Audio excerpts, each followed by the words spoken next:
Constat inquiétant pour ces propriétaires illois. Leur maison se lézarde à l'intérieur comme à l'extérieur. Donc vous en avez une, vous voyez là-bas entre les deux fenêtres. Sous le seuil aussi, ça a explosé, on peut le voir. L'état de la structure s'est soudainement dégradé à la fin de l'été. De quelques micro-fissures apparues il y a 2 ans, ce sont de véritables craquellements qu'ils découvrent à leur retour de vacances. Alors ça a été évidemment un choc, puisqu'on s'est demandé ce qu'il avait bien pu se passer pendant notre absence, et notamment peut-être une secousse sismique. Pourquoi pas, puisque voilà.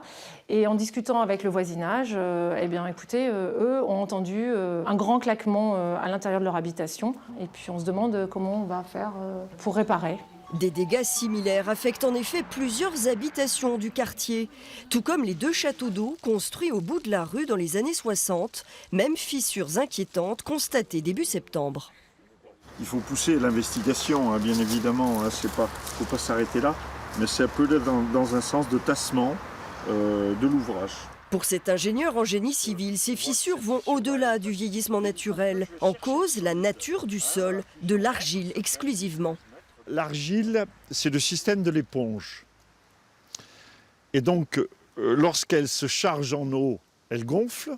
Lorsqu'elle diminue en eau, elle rétrécit. Par des périodes de sécheresse, il y a une déshydratation de l'argile. Eh bien, vous avez un phénomène naturel de tassement. Des problèmes connus de la mairie. Une demande de reconnaissance de catastrophe naturelle a déjà été faite il y a 4 ans. Nous venons de rééditer cette même demande qui permettra aux plaignants de bénéficier des soutiens de leurs assurances respectives. Les solutions techniques passent en effet par des travaux importants et coûteux.